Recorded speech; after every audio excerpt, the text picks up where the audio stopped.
they're characters now. I mean, they certainly have tremendous personalities, and it's probably why everybody bonded so well. You know, I'll start with MJ Cunningham, who for him, he's actually the 26th ranked athlete in the country, okay, and 8th overall as a prospect in the state of Oregon.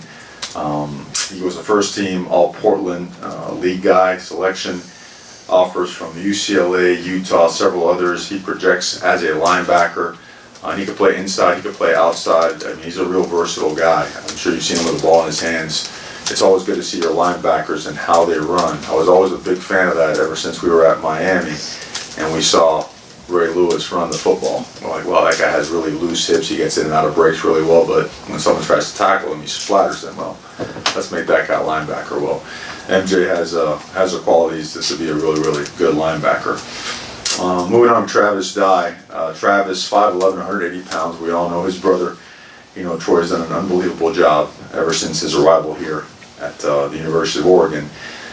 This guy's statistics are staggering. I mean, he was named Big League Offensive Player of the Year as a senior, ran for 2,383 yards. With that being said, on 255 carries and 34 touchdowns. I think we could all be happy using some of those statistics right there. 216 yards a game, and had a good amount of offers. His heart was always here at Oregon, so for us, a tremendous addition and a guy that we're counting on to help us right away, both running backs for that matter. As you mentioned before, Jamal had been hurt, you know, his senior season, so he didn't play as much as he would have liked, but he is currently, even with his injury, the 13th ranked running back in the entire country. Both Travis and Jamal are one hit, just go and make a defense pay the price. Real explosive players. If they get free, if they reach the second or third level, it's going to be hard to catch them. Both these guys run track. Explosive guys. They do a great job catching the ball out of the backfield as well, so the screen game will be enhanced as well. He was offered by just about everybody in the country as well. He was a lifelong Oregon fan, so when he came up here and visited, he committed and he never wavered. So we appreciate Travis, we appreciate him, we appreciate MJ as well. Those guys really were upstanding commitments the entire time. Moving on to Andrew, and I always mess up his name. I got it this time. Felilu. Always, okay? I know, I'm sorry, Andrew, okay? I'm sure Austin will let me have it. I try to phonetically spell it on my sheet too.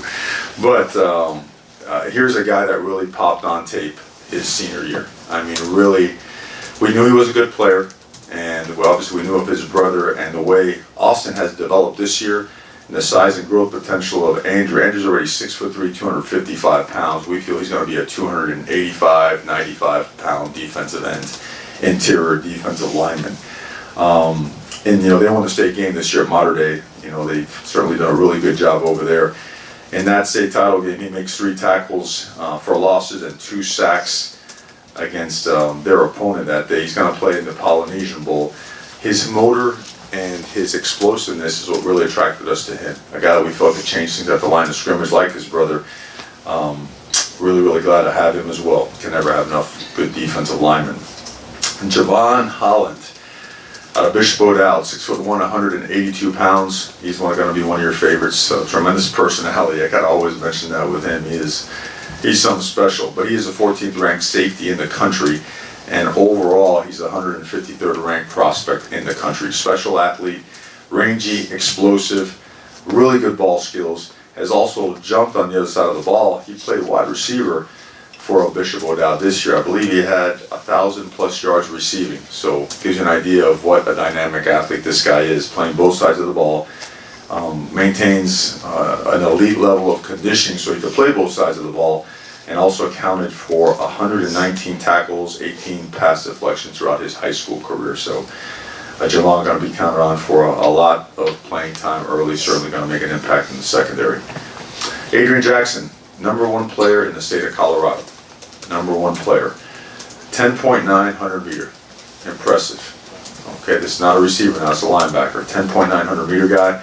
4-star guy, first team All-State selection, going to play in the Under Armour game. If you name the accolade, he probably has it. The part that we love about him is this guy will strike you now. I mean, if you're a ball carrier or a blocker, this guy's gonna run right through you. All these guys, unbelievable families. Got a chance to spend a lot of time around them. He's just, he's what you want hunting down ball carriers, and he had just about every offer in the country: Florida, Nebraska, Notre Dame, Ohio State. It goes on and on and on. And his track team, you know, he was on the 4x100 meter relay team. 3 times they won. He was part of that first place finish. So he's a pretty well ranked high school track athlete as well. We look forward to kind of turning him loose on defense, letting him make some plays. Talked about Dawson earlier. Offensive lineman, 6'6", 295 pounds, Lake Oswego High School, 15th overall tackle in the country. Athletic, can bend, tremendous motor, heart, toughness, athletic ability, can change direction, can bend. Another 4-star recruit, kind of playing the Under Armour game. He's been picked to play in the Polynesian Bowl as well. First team All-State selection, been offered by just about everybody on the West Coast and several on the East Coast as well. Here's a guy that saw a duck game early on in life, and I wish he would have told me he wanted to come here his whole life. Instead, I had to recruit him really, really hard. The whole staff recruited him really, really hard, and we're thrilled to have Dawson. Stephen Jones joining him at offensive line. Stephen's 6'6", and that's probably something a little bit short. He's probably 6'6" and a half, 340 pounds. That scale was probably broken. He's 8th in the country as an offensive tackle. He's one of the top players in the country along with Dawson. First team All-Southwest League, has been offered by, gosh, everybody, Washington, Utah, everybody out here on the West Coast, UCLA. Phenomenal athlete, a guy his size, you know, you don't expect guys that big to move that well. Him and Dawson, the rest of these offensive linemen, they give us an additional amount of power at the line of scrimmage and at the point of attack without compromising the ability to move, cut off defenders on the backside of the outside zone schemes. Guy can pin and pull and do it all.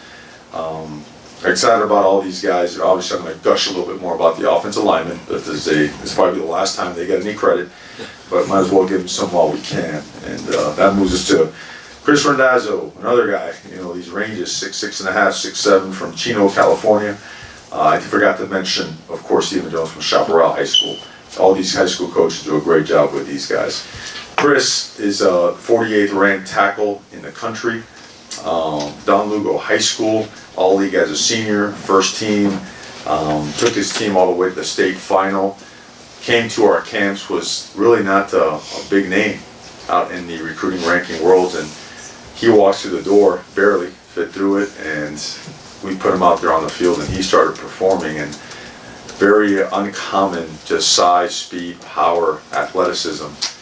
And he performed extremely well. A guy that, just like Stephen and Dawson, we feel are going to really help our offensive line continue to grow and take that next step in becoming physical, more physical, I should say.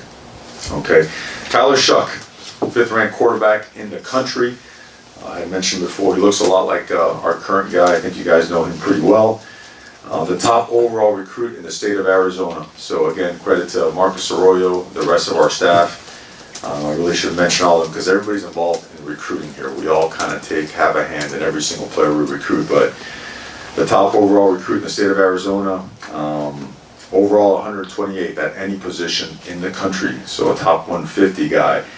All-state guy, all-everything guy, 3,000 plus yards passing, over 62% completion percentage, and to over 24 touchdowns. This guy, he had it all. You know, he had offers from the Alabamas all the way down to Florida States and Georgia, and our staff did a great job identifying him, particularly Marcus Arroyo.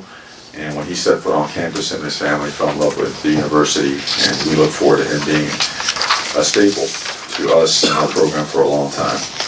And then a couple more guys that we have. Steve Stevens, you all know Steve probably, very active on social media along with Javon Holland. Special athlete, special guy, another super personality guy, excuse me, another 4-star athlete, all-state, it does it all. It jumps on either side of the ball, can cover you as a corner, could jump out there as a safety, broke up 14 passes, had a sack, 53 tackles as a senior, playing the Under Armour game. you want to talk about a guy that helps change, well, we have a great locker room, but continues to add to the dynamic of our locker room. That's what Steve is. Steve is special, hard-nosed, tough football player, great athlete, provides a lot of length. He's about 6'1", 185 pounds, and we're looking forward to having him here as well. Mentioned Sione Veakava, okay, Sione, okay, from Honolulu, Hawaii. He's actually Tongan. His parents are living in Tonga, and he had to fly yesterday. It's a 23-hour flight, okay, so to be in contact with him, yeah, can you imagine that? Try doing that with a couple of kids like I have to, you know, if I have to go visit him eventually, right? He, get this, he was a guy that Coach Salavea had found and recruited and brought to the table. You're going to see his tape, and when you put on his tape, you're going to see why he has us so excited. At 6'6", 270 pounds, the way we play defense, that range, the ability to lock out guys, to hold your ground, to be a 2-gap player as well as be a 3 technique or a 5 technique is critical. And Sione could do all of that and does that at a really, really high level. He was actually the defensive player of the year this year as a sophomore in a league that that Metro League is extremely impressive, especially look at the number of guys that have signed Division I and Power 5 scholarships in the past few hours. Graduated from Kalani High School. He was offered by just about everyone, west, north, south. His list is there. I don't want to brag on him anymore, but excited beyond what I could explain whenever you're able to find those body types. Those body types are hard to find. They really are. And this guy is a special one. Another one we're thrilled to have. And that leads me to the next guy, another junior college player. Actually a junior college All-American, Hockey Woods. 6'3" cornerback, which we really prioritized in this recruiting process. We needed length, we needed height, we needed size, range. This guy plays corner, he plays safety, smart, great student. Great, you always want to look at a young man's academic success, his attendance records. This guy's off the charts. His stats are, you know, impressive. He's got about 50 tackles, 35 solos, 5 breakups. Not many people throw his way, and they're smart enough to throw his way. This guy covers it all. But again, being a junior college All-American, being you know, the young man that he is, we think that we got ourselves a tremendous corner / safety in hockey, and expect very big things from him. He's a guy that I believe will be here pretty shortly. So, but overall, a tremendous job by the entire staff. We found length, we found athleticism, we found size. Addressed a couple positions, still have to address more. Someone asked earlier what do we have to address. Obviously the wide receiver position is a huge position of need, and the tight end position as well. But we got to continue to fortify the defensive lines and the secondary, you know, as well as you know, maybe another lineman or two. Can never have enough of those guys, never. So I'm a little biased, right? But it's been a great day. I certainly appreciate you guys being here. We're going to do this again, right? About what, 6 weeks is that when we have this again? Yeah. A little bit more, 7, 8 weeks, and this is a new thing for all of us. A new thing for all of us. Now that we kind of know the process, next year we'll have a loop and video for you, so you can see the highlights and you can make your own assessments as to how the class is going. I believe it's ranked fairly high, especially for a staff that went through some transition. But I confidently say that expect this class to grow even better and stronger going into this next signing period that we have. Last question right here, Scott. Kind of a different question, but I was just curious, do you have a ghostwriter, or are you running that Twitter account today? Because that was... It was on fire, right? That was on fire, yeah. I'm learning, man. Well, you know where I worked before, and like, there was a Twitter ban there, man. You know, you couldn't, all this social media stuff was disallowed, so I've mentioned how my fingers have a tough time getting on these little buttons. I've been training. You know, some people work out and they get ready for a marathon or some type of, you know, lifting meet. I've been training my social media skills and my Twitter skills, so I was ready for today now. Yeah, those hashtags, those were special. I need a lot of help there. They're rolling out. I cannot take all the credit for that. There's no way I had any chance at coming up with any of that stuff on my own. Awesome. Thanks, Coach. Okay, guys, thank you for being here today. Have a good night.